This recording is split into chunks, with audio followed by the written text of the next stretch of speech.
All right. Hello, everybody.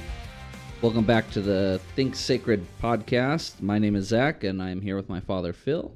And if you're new to the podcast, what we do is we kind of talk about open discussions, usually kind of Christian themed, but also just, life-based questions and everything like that. And usually Phil takes up a more theological viewpoint or a more biblical viewpoint, and I usually take up kind of a more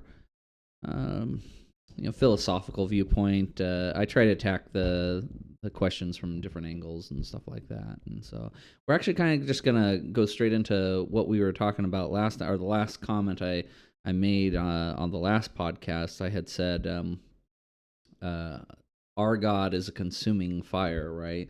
So I have this theory in my head that God is kind of like you imagine like the sun, right?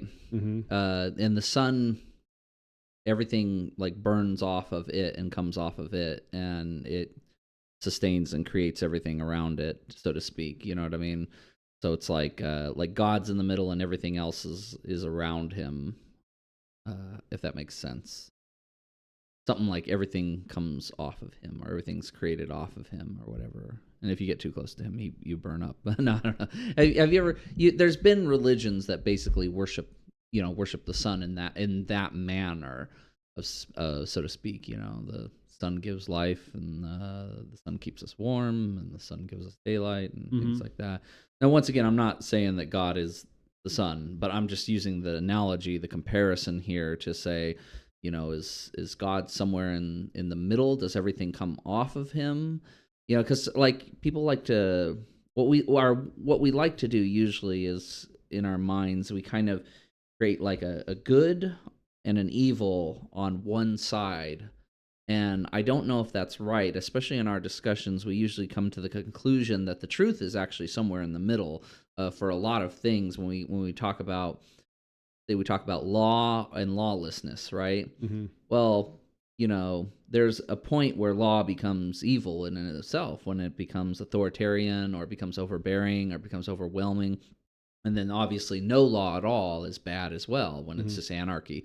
And so the truth of the matter is somewhere in the middle is where we really live. You know what I mean? And so, is that where God is? Is God in the middle and everything comes off of him? I have no clue. I have no clue. While you were saying that, and this is, as these podcasts go, right? We try to have it so it's just kind of an open discussion. We really don't prepare for it, so to speak. You throw questions out there that you don't give me ahead of time. This one you kind of did give ahead of time. You said, "Our God is a consuming fire." Maybe we'll talk about that next time. Yeah. And so I should have looked up the Bible verse and should have been more prepared. But so I was looking it up just now. Just for starters, and maybe we can kind of bounce from there. It says the primary consuming fire Bible verse is Hebrews 12:29, which states, "For our God is a consuming fire." The phrase appears in other books like Deuteronomy and Malachi and describes God's holiness, jealousy, and power to judge the wicked, as well as role in refining the faithful. That's interesting because that's an AI overview. Yeah. And really it's anyway, that's probably more accurate than most churches actually have it. You know what I mean? Mm-hmm. Yeah. So anyway, I don't know if he's in the, when you say where is he in it, I think was your question. Is that it or not? Yeah, I guess when you conceive of everything, mm-hmm. there are extremes, right? You're in the realm of ideas. You know how in math we create a grid, right? We create this x-axis and y-axis, right, and everything like that. And so if x-axis is law and lawlessness or whatever, and then up and down is like social and versus extreme free market or something like that. It's like where do you really want to be You know what I mean? Where's it really the best for the majority of people or everyone? You know, it's usually somewhere in the middle, right? Mm-hmm. It's I mean, because we don't want to live in a world where like all of our actions are dictated all the time by law, right? It's like we have to wake up at a certain time, we have to go somewhere at a certain time, we have to do things at a certain, we have to eat at a certain time or something like that. That'd be overbearing, and we would hate that. Yeah, right? we would Absolutely, yeah. I mean, you couldn't live life that way, mm-hmm. right? But then on the other hand, right, is like there still has to be social laws and things like that. There still has to be some law and order.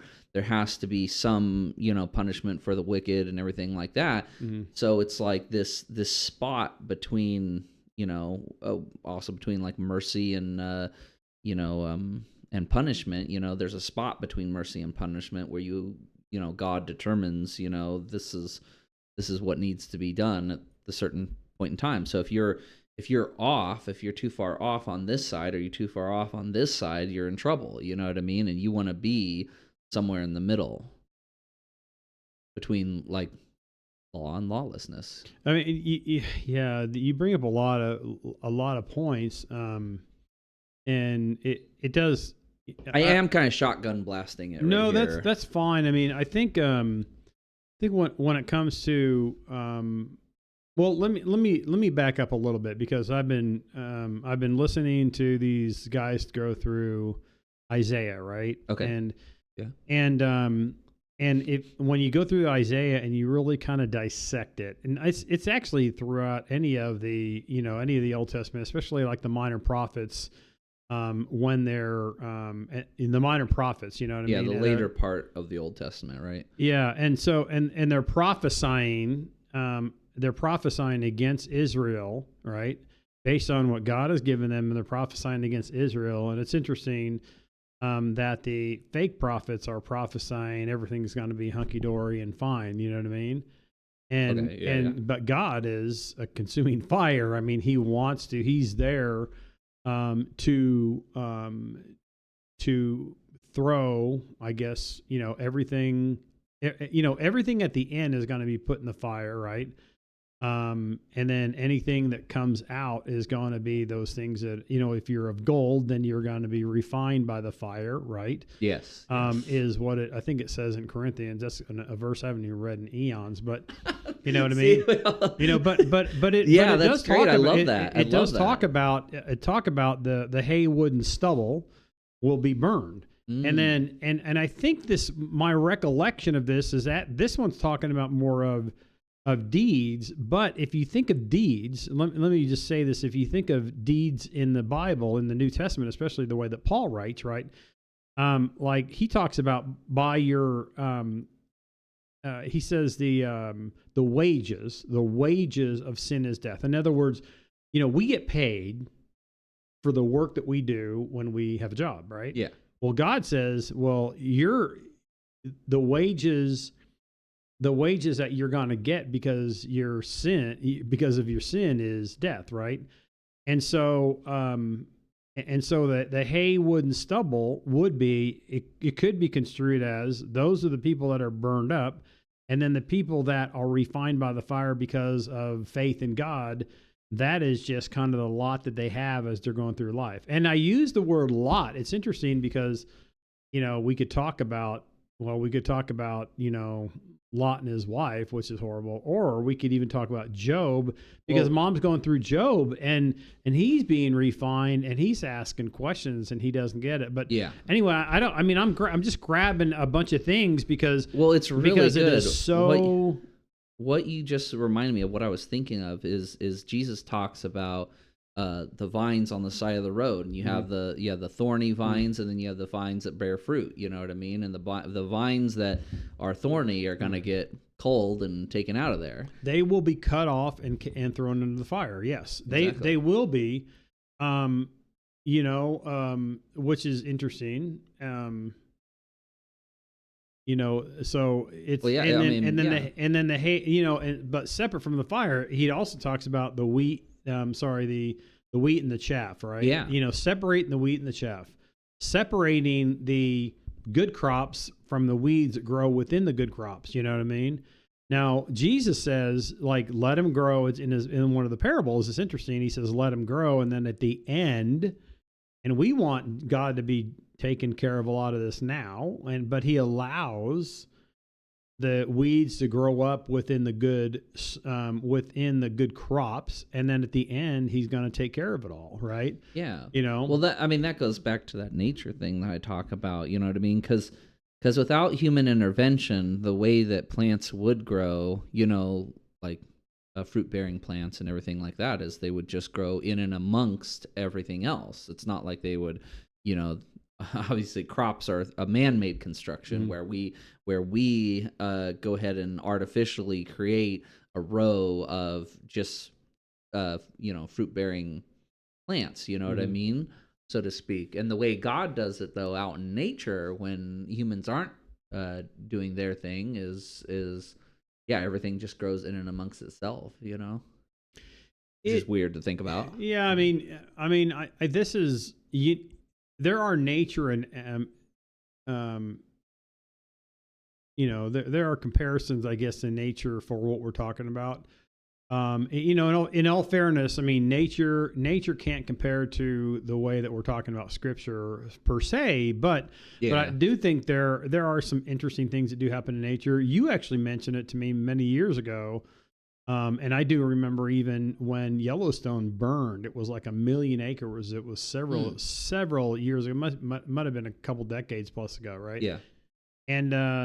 And there were people that thought it would take decades for it to get back, right? All mm-hmm. that burning. What I'm saying is that burning actually caused fertility in the soil, and things started sprouting up like you wouldn't believe after that. You know what I mean? So even in nature, the burning actually does refine it, and we don't like to be put in the fire. We don't like to be for God to use hardship, because think of it as hardship. Think of as a non-Christian, it's as a non-Christian or a Christian, it's hardship, right? But it's how you look at it, right? Yeah.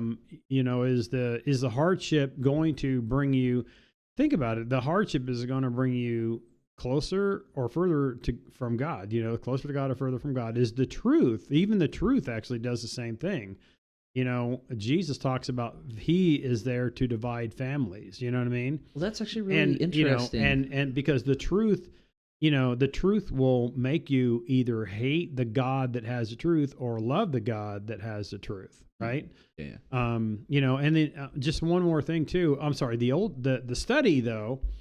I don't know if I even mentioned this, but back to the study, they were talking about in Isaiah specifically, but they said it's throughout, and he's right, throughout really the minor prophets even, and Isaiah is not a minor prophet, but throughout the prophets, that the judgment came because they despised the law of God. They despised the Torah is what it says, and it's not like and we know this, the law doesn't save at all. The law condemns, you know what I mean? But then you got to ask the question, well, why is the law, if it condemns, then why is it good, Mm-hmm. And then how do you when you have rules and regulations, you got to have certain parameters, but then if you're trying to live by these rules and regulations, and that is your primary objective, it gets tiresome. You're absolutely right. It gets tiresome, and it talks about, even in the New Testament, it talks about, I'm trying to think of some verses out there.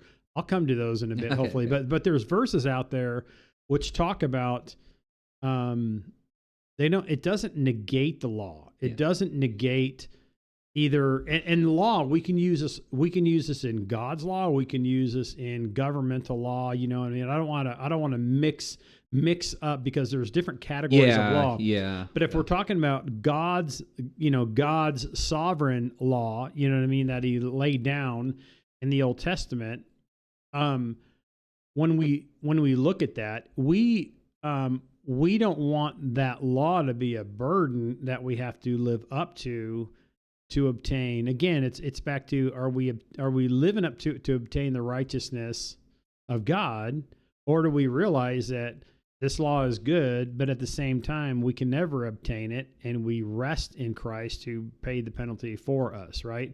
Because we'll always be anxious, and we'll never be at peace until we can get that, right? Because you're right. I mean, even just general rules and regulations of, you got to do this, you can't do this, you got to do this, you can't do this. Yeah. Oh my gosh. You know what I mean? Well, I mean, just one of our favorite things to talk about, driving. It's like, you speed. Like every once in a while, like I know I'm coming around a corner and I can see, a quarter mile up the road, and I know there's no cars coming. I'll drift over the yellow line on purpose just to cut the corner quicker. You know what I mean? So that way I get to my house faster. Well, it's yeah, and we could argue that it's just a more relaxing drive when you do that, because you're taking a more subtle turn, rather than going out and having a brake and then go this way. You know what I mean? You just flow better on the road, right? But we can justify that's that. The law. We can justify that, but God's grace is greater. Jesus said he didn't come to abolish the law, but through him the law would be fulfilled, and we look at that and we go, what are you talking about? Well, remember, we get to heaven because of what Christ did. Christ,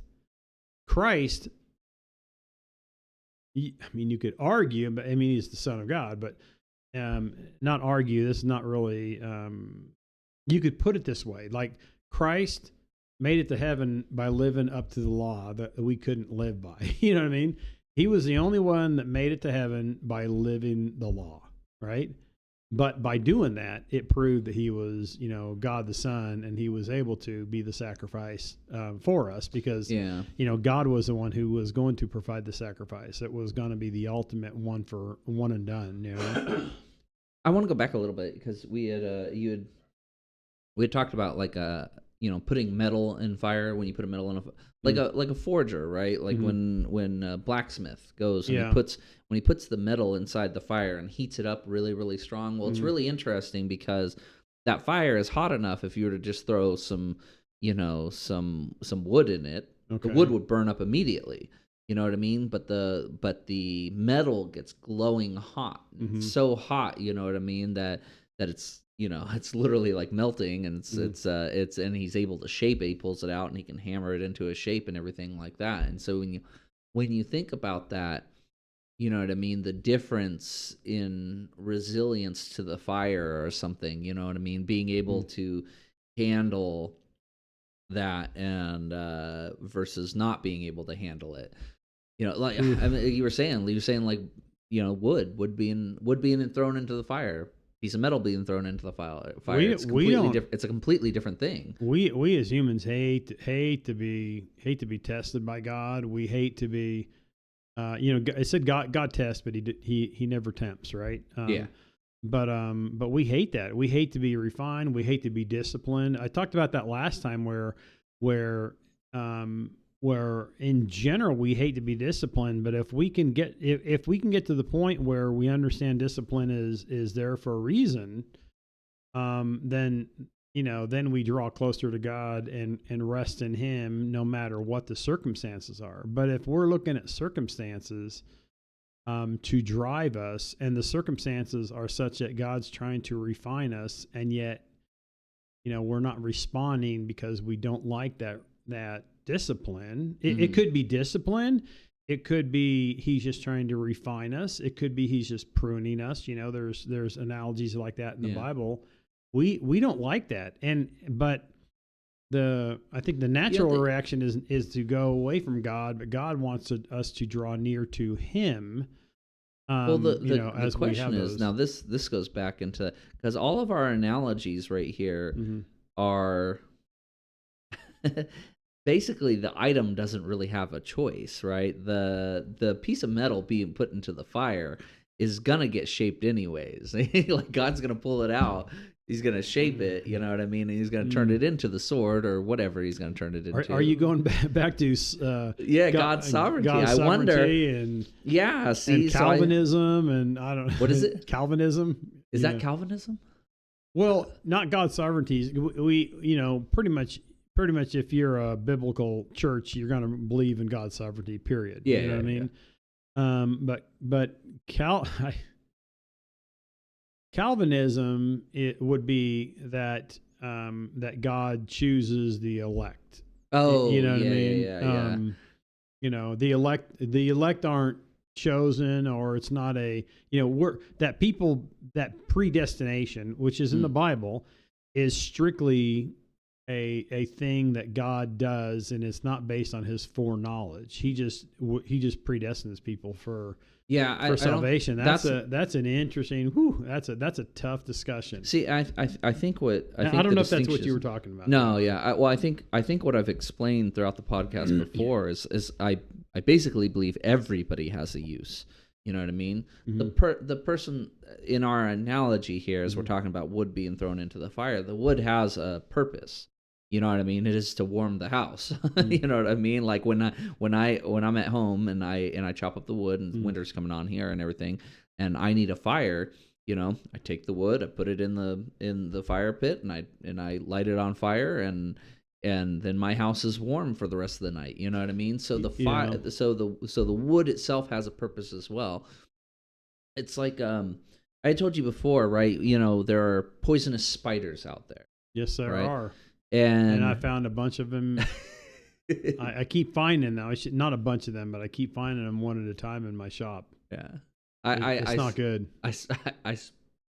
Anyways, I spray my house very, very well. Like I spray around my house. We live out in the country. If people haven't figured that out by now, we live out in the country. But anyways, yeah. But so there are poisonous spiders, but the poisonous spiders are not evil, right? The poisonous spiders. Yeah. The poisonous spiders are just doing what they're designed to do. You know what I mean? And so I think in the same way, God moves everything. I think everything that he's created in this world has a purpose. If anything that's real has a purpose. I think there may be some truth there. I'm not sure. What I would say though, if you're looking at the analogy, I think the analogy is more that that gold is going to remain gold in the fire. Oh yeah, right? Yeah. Whereas the wood will just turn to ash and be useless for nothing anymore. That's what it's. It may have had a use, but basically it just to push it further though. You brought up the fires at Yosemite, right? Mm-hmm. The ashes, Yellowstone. Sorry, the ashes do have a use. The ashes go back out into the field and fertilize the soil so more plants can grow. I'm sorry. Not to. I know. Yeah. I understand that now. I'm pushing the analogy much further than we had it at. There were parameters around this. You know what I mean? But if you want to push this analogy, that's where I come to that idea where I think I've told you. I think basically everybody, eventually is gonna fulfill their purpose. Everybody will eventually get to the place that they're supposed to be. You know what I mean? And if you want to call that heaven or not, I mean, you know what I mean? That's a completely different conversation. We can talk about that later. But the point is, it's like God's gonna move people, regardless if they want to. The more you fight, probably the more pain it's gonna be. You know what I mean? But ultimately, in the end, he's gonna move you where he wants you to be. You know what I mean? Where does he want you to be, though? You know what I mean? Yeah. I know. Well, I mean, I don't. Obviously, I don't believe everyone's saved. You know what I mean? Period. Yeah. I think the Bible's pretty clear on that. But I will say that and back to the nature analogy when it comes to biblical things. This is where we're not. I'm just using that analogy to say there are. I agree. There are purposes for things being burned. In nature, but I do think that biblically speaking, in that burning, it's different. It's not that, hey, it's going to be used for something else. It's that it's just going to be useless. You know what I mean? It's like ash in my fireplace. You know what I mean? I guess you could say that I could throw it in the forest, you know what I mean, and maybe choose. Well, yeah. But when I See, that's but when I interesting, lived 'cause- but when I lived in the city, right? Mhm. We just made sure it was 100% cool, and we threw it in the trash. Yeah. You know. Yeah. So and See, it, what you I know, do and that's is I think the refuse is where it would go Yeah. biblically. Well, it's interesting that you say this. See, what I do is I actually go and I take it and I throw it in my lawn, and I sprinkle it on my lawn in the bald spots or the spots where I Where the want grass. armadillos have eaten. What's that? No, where the armadillos have eaten. Yeah. I don't know if it keeps the armadillos away or not. Mostly in my front lawn, but I do dump it. I do go out and I dump it out there. See, that's the thing too. It's Yeah. like people used to think that plastic couldn't be broken down. They used to think that basically what's going to happen is our society, since we use so much plastic, is that once our society's gone, there's going to be this like layer of plastic around the earth. You know what I mean? That future civilizations could come and look at and be like, oh yeah, this time period is when the United States was around because there's plastic there, right? But the thing that we found wait a out. sec. What? Nothing. I'm going to start being very. I can be very cynical when it comes to but this. But the thing is God has created.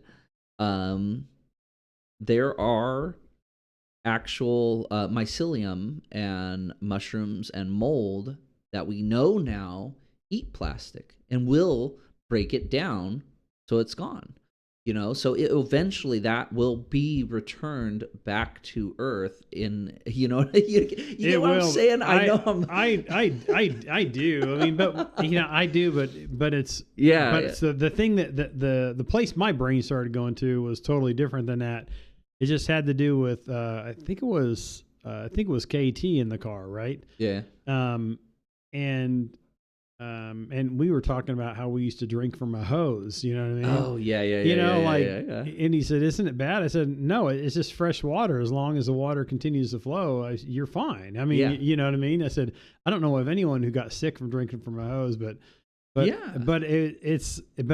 it's like we don't want to, sometimes we fill our cup up, but man, there's vending machines everywhere in the stores everywhere that has bottled plastic water. Yeah. And it's and before they even knew that, it's like, we know it's bad for the environment, so we got to concoct this. No, I'm just kidding. But it's like, I'm like, oh my gosh, Well, the funny thing, we're going in a big circle. Why don't you go back to drinking fountains and cups like this? You know. Yeah. But the thing is, we can't. Yeah, like I'm on well water, and my well water has sulfur in it, and so we buy cases of water, basically.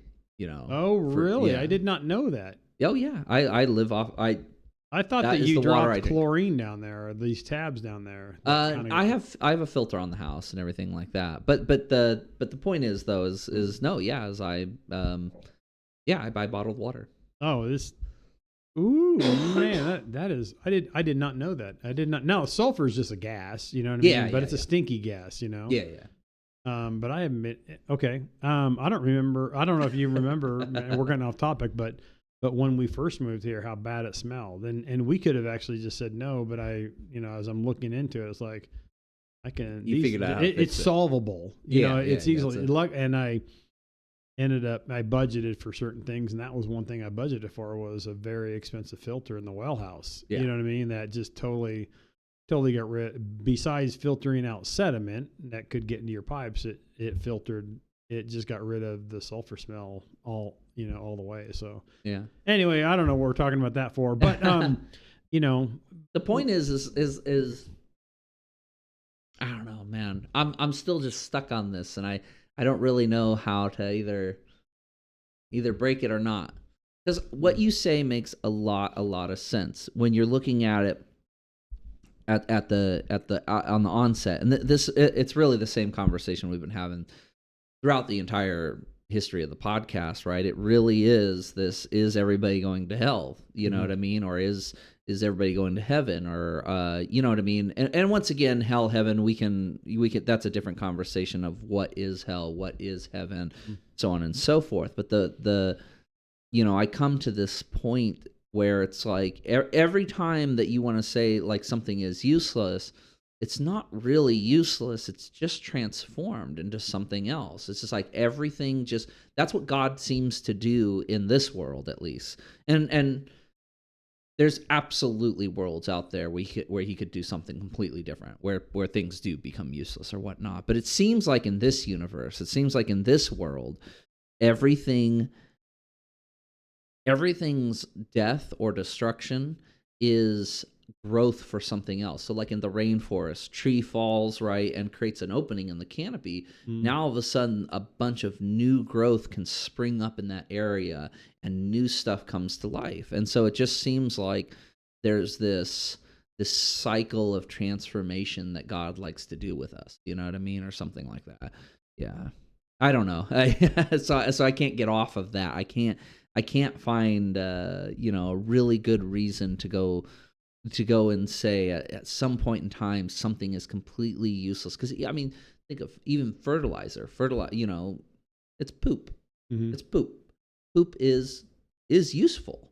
Like we use it in our fertilization of of our crops and everything like that, because if you use it correctly, cow manure, if you use it correctly, you know what I mean. And obviously God created everything, and so he knows how to use things correctly. I don't doubt that he uses everything for a certain purpose. You know what I mean? Yeah. Like, the famous verse out there where, all things, that all things work together. Right? Yes. All things work together. Yeah, we talked about this one for the before. good of those who love him. Yeah. And are called according to his purpose. You know what I mean? Yeah. And we have to look at that and say, so maybe that's what it is. Maybe what does that mean? Well, it's all things work together for good. Okay. For who? For those who are, called according to his purpose. Who are those people? You know what I mean? It's not everyone, right? We'd have to argue it's not everyone. I mean, biblically speaking, so who is it that those things work together for good? Now it's interesting that verse is used.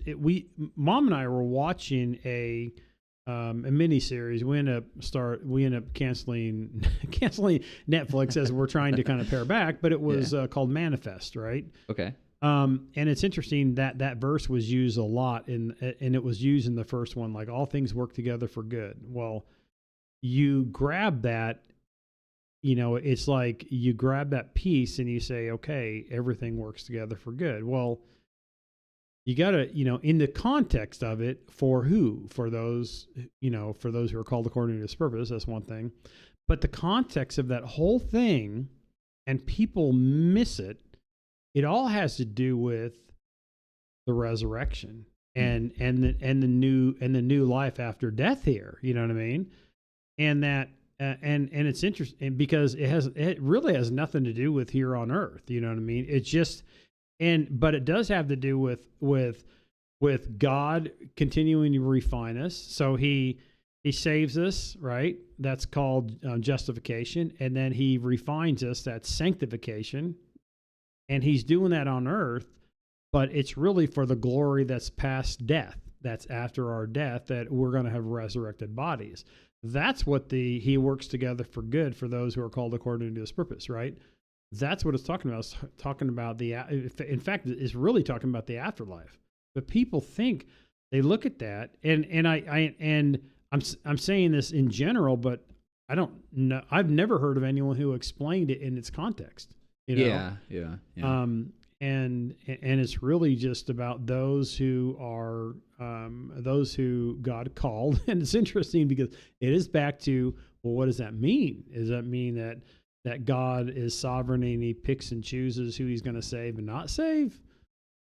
I don't want to get into that because it's a subject that other people have talked about, and I'd rather have them talk about it because I'm inept to talk about that. But I will say that that anytime anyone takes a verse, they really got to bring in the full context of what it's talking about.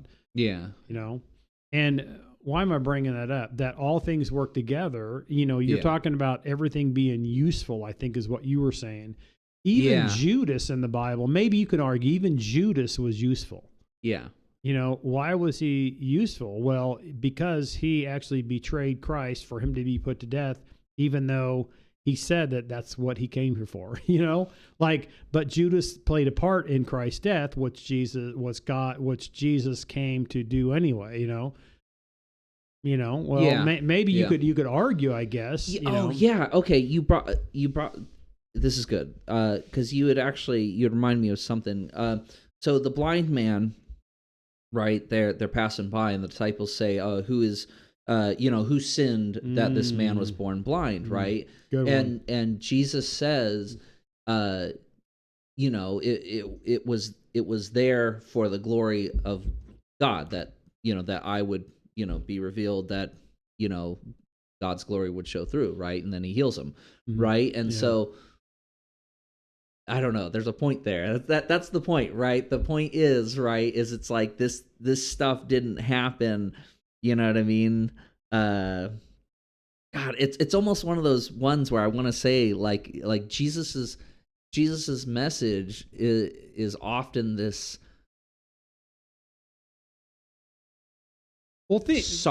sarcastically saying you can't not sin. You are sinning all the time. So it's I would bring, you guys are all saying that there's sin here. Yeah.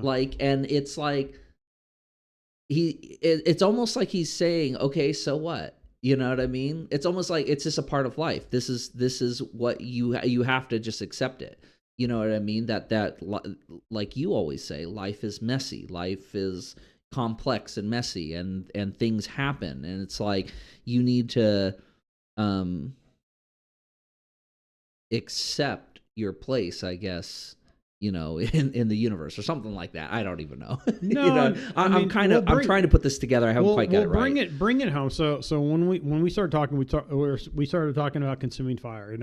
But let's think about it differently, or not differently, but just kind of just say, okay, maybe we're talking about maybe we're talking about God and his testing of people, right? Mm-hmm. Yeah. Now, in the Bible, it says that he disciplines those whom he loves, right? Yeah. Think about a kid. You have a kid and you discipline your kid, right? Again, we're using human analogy here. We have to make sure it's scripturally correct. So those out there who want to listen and pipe in, make sure we're, be a sounding board for us, because we're actually just trying to talk through this. But you discipline your kid, you know what I mean? And some kids respond to the discipline and they say, they come back to the parent and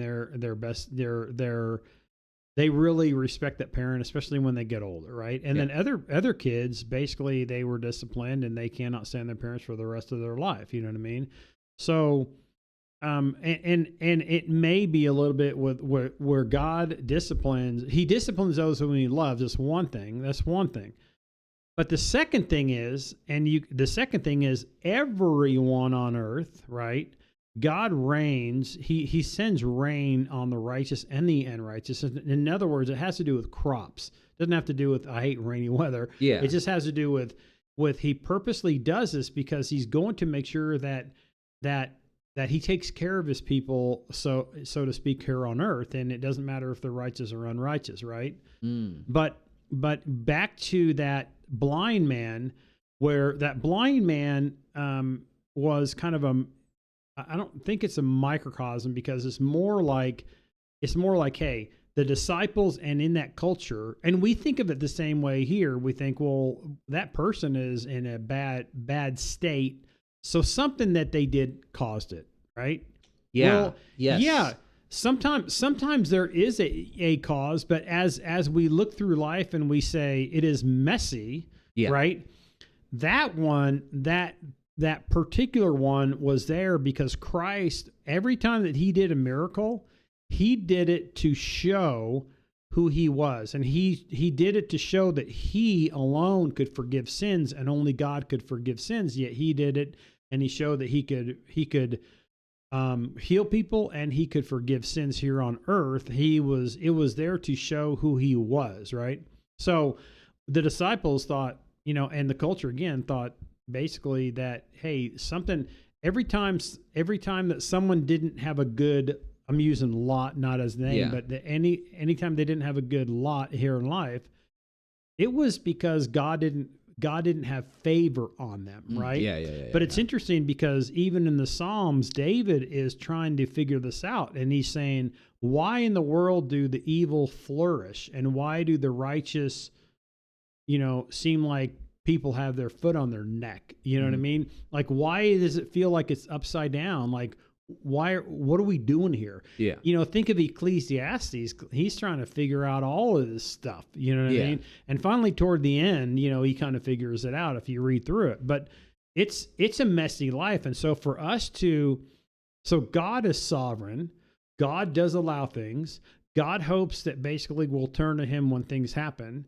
God is also refining the people that do believe in him, right? Because as we get refined and as we go through trials, there's a verse out there that talks about when we go through those things, the same thing that we go through are the things that once we're done with not done or even in the midst of, that we can start ministering to other people. Yeah. For those purposes, because we have been there. You know what I mean? A lot of times we think that we can help someone and we've never been there. Yeah. You know what I mean? Yeah. When we've been there, then we can be of better help. You know what I mean? Yeah. But it's just all these things together that says we can't look at someone and just blankly say they look healthy, they look like they're well off, and God has favor on them. This person over here is sick and ill. They must have done something, or God doesn't have favor on them. And neither of them may be true. The point is, right? And we look at it upside down sometimes. That's what I think the point was. Yeah, that's what I think the point was that Jesus was saying right there. Is he's basically saying it's neither or. Yep. You know what I mean? Yep. It's I would just agree like with this. that. Yeah, this isn't. This has nothing to do with it. You know what I mean? Is what he's saying. He's basically saying, yeah, like you're looking at it the wrong way. You guys are wanting to look at it, and you guys wanting to pick apart the problem and say that like there's sin, and somebody's fault, and so or something like that, and it's like that's not how we should be looking at it. We have this facade in life, you know what I mean? Everyone has a sort of facade in life. We don't want to go and tell everyone everything that we're doing or thinking or all these these pains that we're going through in life. We don't want to do that, you know what I mean? So to speak. I say, this is kind of a generalization. We don't want to do that, you know what I mean? So we're putting up a sort of facade, I would say, you know what I mean? Yeah. That all I'm saying is that when we look from afar, I guess, or we look at someone and we say, wow, that person is successful. Wow, that person is not successful. You know what I mean? Or anywhere in between. And we look at the health of them. We look at the finances. We look at the cars they drive. We look at all these things. Yeah. And we have this thought that this person has it and this person doesn't. Yeah. And then we start equating God's favor to these people that we start looking at. Yeah, this is why God may have favor on this person that is absolutely ill and in bed and has no money, and has no favor on this other guy, but that is here on earth. It has nothing to do with eternity. It has nothing to do with their soul. Judge not. Basically, this can all be summed up with just judge not. You know what I mean?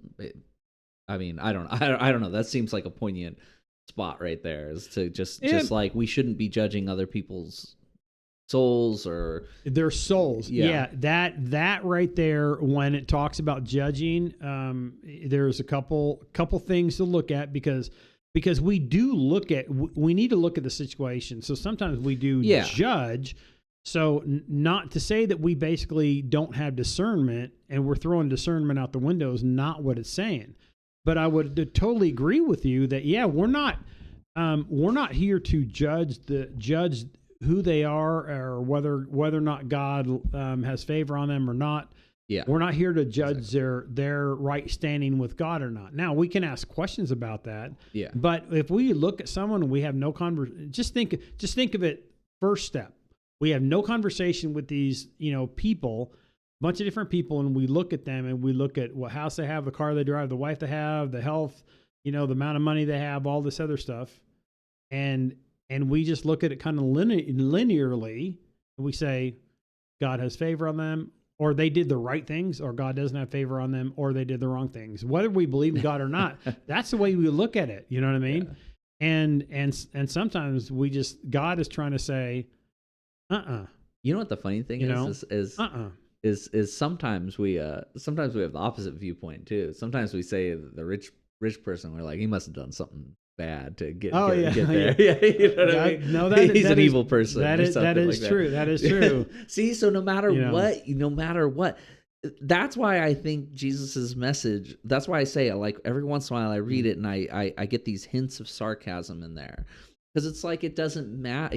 What he's saying to some people is, it doesn't matter. You're going to be mad anyways. It doesn't matter. You're going to be jealous anyways. You're going to be greedy anyways. It doesn't matter, like, how you look at this other person. You want to say, they're rich. Did they have favor, or did they do something wrong? You know what I mean? It's like, worry about yourself. And then that rich person, and then it goes into a whole different thing, because you know what, that rich person, we basically become covetous, exactly, envious of that person in that state, and we have no clue where their soul is. We have no clue, but we want to be that person because that's what we like here on earth. Yeah, Yeah. And God is trying to teach us lessons through. He does. He's trying to teach us lessons through all that. And that blind man is a perfect example of who sinned, him or his parents. And he said, That's not the point. I think that's what he's saying. I think he's saying that's not the point. Yeah. Yeah. It's so, yeah, exactly. So how far are we into it right now? 45. Yeah, we could call it here. We can call it here. Hey, I do want to throw a teaser out there. Okay. You know how we talked about I think it was the last one, and the one before, as a matter of fact, where the question was asked, does intent matter? Yes. Right? Yeah. Well, that's what I actually titled the last video. Oh, okay. Or was it? Oh no, I asked, "Are we innocent?" Are we innocent? Is what you said. Yeah, does intent. One of them, I think I might have done. Anyways, it was a big point of it. Yeah, it was definitely. I might be flipping this around now. Let me this is a teaser, right? Okay. Where, maybe intent does matter, right? And what I would say is not. The outcome for what I'm getting at, either way, I look at it as the same. But I think biblically speaking, I'm wondering, right? I'm not trying to take the scripture in and say I want it to support my view. That's not the point. But I wonder, I'm starting to think that scripture might say that intent does matter. But here's the big but, okay? And this is the teaser, that with our hearts being deceitful above all things and desperately wicked, and who can know it? Think of that verse, and think of the things that we do, and we say, "Well, I meant just to do this." You know what I mean? Yeah. I think if we look at it, it may be intent, but I don't know if. I think we lie a lot of times, knowingly or unknowingly, because we're so stubborn and sinful that we lie about our intent. We think we're doing something for or this reason, but it really is a selfish reason that we're doing it for. Yeah. And so maybe it is intent, but our intent is just bent on evil. Yeah. So I'm just throwing this out there as a teaser. Yeah. I mean, we should probably finish off. I don't want to go too far down this, and we can definitely save this for the next one. Jordan Peterson brings up a point often when he's talking about the Nazis, where he talks about, Hitler likes to say, he was trying to save Germany. He was trying to make Germany a better place and everything like that. But at the end of the war, when he knew he was going down, he tried to purposely intensify the amount of killings that he did. So in that point in time, he wasn't trying to make the world a better place. He was just trying to cause as much damage as he possibly could before he left. So his intentions must have been evil, not what he said they were. So he was lying to people, and he probably was lying to himself. Exactly. Okay. So anyways, wow. I think maybe I'm onto something. Yeah. I don't know. I agree with you. Okay. I might agree with you on that one. Yeah. So we can, Yeah, we can But definitely go pretty I deep just into don't that want next to. one. I just don't want to say because we say our intent is this. It may not be true. That's the point That's true of what I'm trying to get at. for sure. Okay, you know, All right. our intent might be bent on evil all the time, and we got to come to reconcile that within ourselves. Yeah. All right. Thanks everybody. Thanks for watching. Hope you guys enjoyed this one. This was actually a good one. I actually really like this one. Good, I think we had a lot of really good points, and I think this was a great one. So yeah, let's when we'll come back, we'll talk about we'll talk about intentions again. Yeah, We might circle intentions back. part 2. These podcasts just kind of flow, right? Yeah. Okay. Yeah. Well, I mean, even on this one, we started one way with that consuming fire, and then we worked into more nuanced things as we grew our analogy out. You know what I mean? So it's kind of like we find a starting point. You know what I mean? Even when we're doing more the debate style, like I said about the like lawless versus lawlessness, you know, we come up with examples that are examples of bad law or bad lawlessness, and then we find examples in between that are good, and we bring it together. So I mean, I think it's fun. I don't know. I hope everybody else enjoyed it. If you're still here, give us a comment, like, subscribe. You know what I mean? I'll try to get more shorts out, you know, this upcoming week. And so thanks very much, guys. All right. Thank you. Awesome. Thank you. Appreciate the time, bud. Yeah, that was a really good one. I like that.